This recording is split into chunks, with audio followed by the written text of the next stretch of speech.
Hello, everyone, and welcome back to the Author's Den. I'm Cyrus Webb here with my co-host, Dr. Teresa A. Smith, aka Dr. Taz. Glad to have her back with us. For you guys joining us on Facebook, LinkedIn, YouTube, X, we're going to go ahead and bring in our friends over on Instagram so they can be a part of our chat today. And last but certainly not least, going to bring in our friends over on Amazon as well. This is our season finale for the Author's Den. We have a very special guest that's joining us today.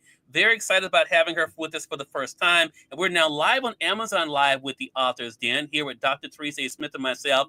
We're excited to welcome best-selling author Suzetta Perkins to our broadcast today. I've known Suzetta for over a decade. Got a chance to meet her in person for the very first time last year. It's hard to believe, almost 6 months ago. Wow. That we met in person. But she's an extraordinary storyteller. Been able to write some titles that people around the world have praised. We're going to talk to her about her journey. Also, of course, Taz and I will talk a little bit at the end about what this season's been like. But Taz, Suzetta, how you doing? Wonderful. Thank you for having me. Doing great, Taz. Pleasure. This is definitely all mine. I want to say for you guys joining us on the Amazon side, make sure you guys do check out the titles by Suzetta. You'll notice they're in the carousel either on the side of us or down below. Check those out. We're also going to let you guys know how to stay connected with Suzetta too. Taz, I want to go ahead and turn it over to you to get us started. Thank you, Cyrus.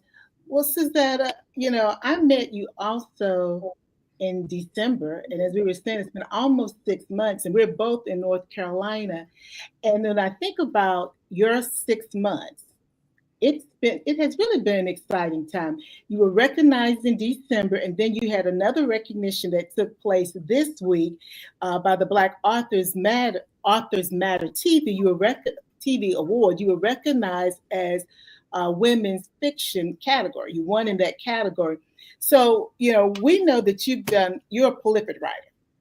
But before we talk about all of your writing, your books and the different genres, how do you feel knowing that people are recognizing your work and that you are now receiving accolades? Because that's at least 2 accolades that I know of within 5 months that you've received. What does that feel like? I am so grateful. Honestly, I'm grateful. While, everybody wants to be on the bestsellers list and all of that, for me, it's just writing the stories that I love to tell, but to receive, and in its time, to receive the accolades that I've received in the last 6 months has just been wonderful and outstanding. And even at church, those that had voted for me, some of those people that voted for me, they were actually on the live feed, and they were saying, "Oh, we were so excited for you," especially when they called your name. So I'm grateful and just feel blessed, to be counted in the number, and to be recognized for, what I have written. And I think I'm Teresa, I think I'm a pretty good writer too. Well, I'm going to agree with you. And, he says with 2 or more are joined together. Yes, that's what he said. We're going to touch and agree with that. Right. It's so heartwarming to know that those, your church was there supporting you, and those that had voted for you were part of that live feed. I know that you give back to your church. Mm-hmm. So to see what that means, guys, is that she has a writing group and she mentors individuals in her church who are aspiring writers. And so to see that those individuals are there cheering you on, does that, we all have a ministry. Does that, solidify your ministry? Because it's one thing when you're doing something, providing the craft, the knowledge, the skills to help them. But when you see that they're going to take time out of their busy schedule, as we say in the church, and then support you, does that then, confirm that ministry that you have for helping others to write their story? Oh, yes. Oh, by all means, it really does. And, and I just love giving back because I remember, someone gave to me, when I was getting started, and to see those folks that I mentor and and I take sometimes 4 and 5, 6 hours with each person outside of our meetings that we have on Tuesday to do it. And I just love it. And the feedback, and And like today, because a lot of those folks go to my church, and to feel the love, and I'm just like, I don't take it for granted. I'll put it like that. I'm a grounded person. I don't get beside myself, and I don't get the big head, but it feels good, and to know that even in some of those people that I mentor and guide through their process. I have two that are getting ready to be published from my group, and it's just they came over and gave me a hug, and I can't wait. I'm having dreams about signing my book, and I said, "You're gonna do it, girl. We're gonna do it." And it's just a gift all the way around, me helping them, and then them giving back to me, giving me the love that really propels me even to do more, than what I'm doing. I give a lot, but I enjoy it. It's not selfish in what I do, because I love it. I love to see other people to get what they deserve or what their desires are, if I can help. So yes, yes, yes, yes. Well, when you started speaking, I got the chills, because we need confirmation, and confirmation comes in so many different ways. Yeah. And, anyone watching can see your passion for helping others. And congratulations to you and for those two who are about to complete their journey of becoming authors. Congratulations. Thank you so much. Sorry, so I'm going to kick it back to you for a moment. Thank you so much, Taz. I want to say hello to Abraham. I think that's right. Abraham on Instagram. Also, Tony A. McGuire. Art, hello to you. Pattern of Hope, hello to you. See you guys over there on YouTube as well. You guys have any questions or comments for Suzetta? Make sure you guys put those in the chat. So, Suzetta, it's so funny when I was prepping for this segment with you. You and I go way back. And what's so interesting was I saw that you still had the very first book I reviewed of yours was Hollywood Sky. You still have the review here on your website. Oh yes, yes. It's hard to believe that was 10 years ago. I want to talk about this because you have had such an extraordinary career, as Taz was mentioning. But what's so interesting about you is you've been able to play what I call in different playgrounds, Suzetta. You've been able to write for adults, but also for young people. Is it just the art of storytelling that inspires you, or have you always known you wanted to reach different age audiences with your work? I just enjoy telling a good story. But one of the things that I am just so happy to share is that my son, who is 20 years younger than I am, and he has his audience because he's one of those persons who really helped promote my book. And I recall him saying to me one time, he said, "Okay, Mom, can you write a book that I can share with my crew?" And I said, "By all means, your mama can write that, And it has actually panned out because my son, when he's promoting, I remember I was in Winston-Salem at a book signing, and he had put out this, I'm sure it was Instagram and not Facebook, but post, that I was going to be in Winston-Salem. And all these people came and they said, "Are you Suzetta Perkins?" And I'm like, "Yeah, a guy, Rome Kales," that's what he uses, put it out there, So yes, I didn't start out thinking, that was, I was only going to write adult fiction, but being also at a university, I have a lot of students that come to me for help. And so I found it, having done a lot of things at our library when I was working there, that, they wanted to hear stories about them as well. And so that propelled me, to do that. But I have so many stories because of where I work. There's so many stories. No, I could look. The list is this long, okay? Of the things I can tell you that I even did one that happened on the campus of it's called Betrayed, and that actually happens. I didn't use my campus. I told my boss, I work for the chancellor. I said I used the other university, North Carolina Central, and so I said it happened on that campus. But I do from time to time because there are stories and things that, because I try to write things that you know, that inspire, encourage, and also, current events that Right. hit home that those young people may get something out of. And it has been very beneficial. Hollywood Sky was another one because it was about a young lady who was part of a military family, but she didn't know what to do with her life, especially after her father was killed in Afghanistan. Mm-hmm. And it was that person's journey. But I'm gonna tell you how many college students came and said, "Mister, you got that book? I heard about that book." I would keep them in my office. I had a stash in my office, and they would come and they would tell me, "I read this book in a day," and so forth. So I saw the need, and since I knew, at least I believed, I'll put it like that, that I could do that. I have, dedicated some time. In fact, the book that I've just completed is about a young lady who, well, it's part of my Fallen Leaves and Black Diamond series, but it has to do with the niece of the main character, and she's a high school student, and so I know I'm going to get a lot of positive feedback from that. At least I hope, I believe, I hope that I do. So yeah. Yeah, I'm so glad you mentioned Fallen Leaves. I want to talk to you about that in my other question. Let me say hello to Cayman Kelly. Hello to you, Cayman. Don't be mad at me. I'm gonna email you tomorrow. Tomorrow I'll email you, Cayman. Uh, so I appreciate you joining us over there on Instagram.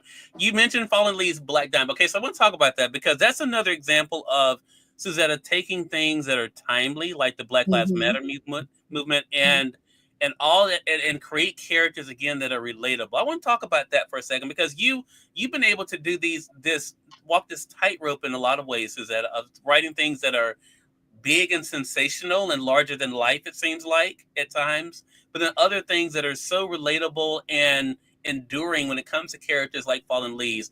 Talk to us about that. What has it been like for you to know that your characters are not just alive for you, but they live for your readers too? Yes, yes, yes. In fact, since you've mentioned Fallen Leaves, well, I'll talk about Black Diamond, which is the second, Mm-hmm. because it was so that there was so many things in that particular story.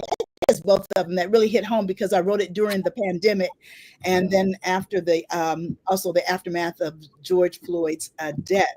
But because so many people related to it, visiting book clubs, people were telling me they were having a hard time getting through it because it brought images back to them of those people that they lost. And, so many people, we lost so many people that we all know, from that pandemic. Mm-hmm. And having visited this one particular book club, we talked about it and everybody was sharing how they felt about it, but they had to push on with the story because they knew that there was something that would get them over, and I think I did it, that particular book, those particular books, I did it for myself too, because I was feeling some kind of way. But I do like to, I do use current events. I do a lot of reading. I do a lot of current events, things that I know that would be helpful to someone, because and the kinds of feedback I receive, Suzetta, I experienced that, and to know that you helped me, and, even though I don't necessarily set out to do that, but that's what happens, the healing portion of it, and so I just I thank God for gifting me with that, and the insight, even though I don't always know where I'm going when I start out, and if I'm going to even touch a life or anything like that. But, I just thank God for giving me the insight and the gift to be able to do that. Yeah, you definitely do it so well. I want to reset and say hello to you guys. You all are watching the Author's Den. This is our season finale here with my co-host, Dr. Teresa A. Smith, aka Dr. Taz. We're here with the one and only best-selling author, Suzetta Perkins. Talk with her today about her extraordinary journey. I want to say hello to you guys again, of those tuning in over on Facebook, on LinkedIn, on YouTube, X. Hello to you. You guys joining us over on Amazon. Thank you so much for the hearts. Also, we've been highlighting some of the books we're talking about with Suzetta. I have highlighted right now for you guys. Fallen Leaves, so you guys can be able to get that if you have not gotten it already. But also remind you guys you can stay connected with Suzette as well. Taz, I'm going to turn it back over to you. Thanks, Cyrus. Suzetta, I just wanted to piggyback on what you and Cyrus was just discussing. You are a great storyteller. As Cyrus has indicated, you play in a lot of different playgrounds, and you just said that you don't know where you're going to end when you start your writing process. And I know, as you just alluded to, you write about sometimes current events or things that are happening to individuals. When you start your writing process, how do you begin? Is it that do you look at the character? Do you do a sketch? Do you look at the theme and then build from there? How do you start that process? I always start or begin with an idea. I know I want to write about this subject. That's where I start. And I have what I call a pyramid. I have a beginning and a middle and an end. Of course, the end changes 20,000 times. This is where I think, it's going to end. But as I'm writing the story, it, becomes something else, So that's what I do. Generally, it has to be an idea, a profound idea with me, and that I want to carry that idea through. But when I begin to write, even though, and I may make notes of things come to me when I'm sleeping or wherever I am, I'll write those things down. Of course, you should have a theme and a plot, if you will. And I generally do that. And for me, it works this way. I have a title, even if it's just a working title, and I may change it because that helps me to stay on track to what I'm really trying to convey. So I know that I want to convey something. I know I want to get something out. Like I say, sometimes I don't always know where it's going to go. Like I said, do have an ending that I'm driving for, but during the course of the writing, that ending many times gets changed, and I like it. I remember one of my first books when I was with Straber Books with Zane, and my very first book, I tidied it up and made it sure it was cleaned up at the end. And she told me, "You need to tear that thing up." Okay. And I'm like, huh? I thought my story was good, And she said, "No, unravel it." And I was like, "Oh God, what am I going to do?" But I was watching this TV and something happened in this courthouse in Atlanta. And I said, "There's the end of my story." I mean, I didn't use that Yes. per se, but some of the stuff that happened in it. And I'm like, okay. And I'm going to tell you, that book still sells. Okay. I want y'all to know. I'm still getting, I don't care if it's less than $10. I'm still getting residuals from that particular book, and that was my beginning. So that's basically, I come with the idea, Teresa. Come with an idea that I really want to work, that's really burning inside of me, and go from there. Well, Suzette, you just dropped the nugget there for the aspiring authors and those of us who are writing. Be open to the critical feedback, because you were like, "It's a great book." She's like, you got to unravel it. You got to do something more. Mm-hmm. And then when you did, as you said, the residuals are still paying you nicely. Mm-hmm. Mm-hmm. So I think that's a great nugget for us. Now, you talked about your writing process and how you move as a solo author. But, this is the month of May, and, it's Mother's Day was a week ago. And, I know that you have co-authored a book with your granddaughter. Yes. So now, you've got your way of doing things and your creativity, but you're also passing a legacy on to your granddaughter, because now she has that writing book. Talk to us about how you collaborated with her. Also, because I don't want to speak for you, but I can imagine she was a sponge learning from you at the same time as you were collaborating as peers. What was that process like? Well, first of all, how it even happened or came about was that she received an Excellence in Writing Award in elementary school. And I'm like, "What?" She said, Grandma. And I'm like, you know what? We can do a story together. Would you and like to do a story together? I thought it not robbery, you know. That look, I'm gonna give my granddaughter a chance. Of course, she don't want to. After that story, after that book, that was it. She went on to something else.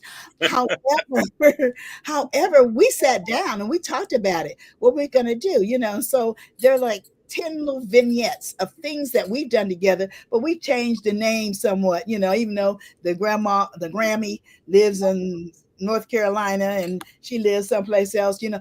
So there was little things that we did. So Mhm. there's a couple of chapters I think that were, you know, we made up and embellished and what Mhm. all you know. But we sat down, we had time to put it together. A lot of the writing is hers, you know. And then she was gonna tell me, and I had this little child back here, 7 years old. She's a senior at A&T now, okay. But back then when she's 7 years old, grandma, you know, you all you need to do is search this and da da da da. You know, I mean, look, little girl, you need to sit on back. Look, I'm a secretary, you know, I know the deal. Well, grandma, you taking the long way to do this, you know. She was you know, she was well rounded. You know, she Mhm. already had the what do you call it? The being able to do the computer, you know, and all that kind of stuff. She already had the I mean, she's still learning, you know, getting Mhm. the knowledge, but she already was already smart in that capacity. And she would tell me, Grandma, you need to look that up on YouTube. It'll tell you all, you know, and I'm like, it is. So a lot of it was her idea. Well, let's talk about this and that, you know. And I listened, you know, because Mhm. this was a joint effort, you know, and I wanted her to give me as much, you know, of the story that she would like to tell, you know. And then we put it together. And of course, you know, I just fixed it up to make it, you know, make sense. And of course, you know, I had to put my little stuff in it to make it sound real good. But it was wonderful being able to collaborate with that. I call it intellectual mind. You know, I'm like, okay, little girl, you need to sit on back down. And this is your grandma you talking to. But Mhm. you know, it was Mhm. wonderful. It really was a wonderful. And then we got so many rave reviews from kids. I mean, people bought those books for our neighbors, taking them to school and sharing them, and people were asking, "Can we get some more of those books?" And it was just wonderful. But when I asked her if she wanted to do another one, she said no. So anyway, that's where we are. Well, Suzetta, I think that you just gave us a master class on how to collaborate with someone and then recognizing the gifts that that person brings. Because as you said, she was very computer savvy. She understood YouTube University before we probably called it Yes, YouTube University. She was able to bring and hold her own, bring her knowledge, exactly, hold her own. And I think that's such a exactly. wonderful lesson for all of us. And then to see you guys work together. And what I'm going to say is, since she's a senior at A&T, we'll just give her a couple more years. Who knows what she may want to do? Exactly, Yeah, exactly. she may Yeah, circle back around. So, yes. Hmm. but thank you so much for sharing with us how you collaborated with her, so that our audience knows that it's okay for someone to have a skill set that may be slightly different from theirs, but when you bring everything together, you have a good product. Thank you. Yes, yes, yes. Cyrus, I'm going to give it back to you now. Thank you so much, Taz. As we wrap up here, Suzette, I want to ask you about something that I can't talk about with everybody because not Okay. everyone's had the career you've had, not everyone's had the longevity you've had. You have seen this industry that you love change so much since you first entered. What do you think has helped you to keep you still being here? Because you know better than I know. There's some who were with you in the beginning that are not here now. What is it that you think has helped Suzetta Perkins not only continue to have that longevity, but also the staying power you've had? First of all, I love writing. I love to write, and it is my passion. So even if I didn't get published, Cyrus, this is something I would do. I have journals and journals and journals.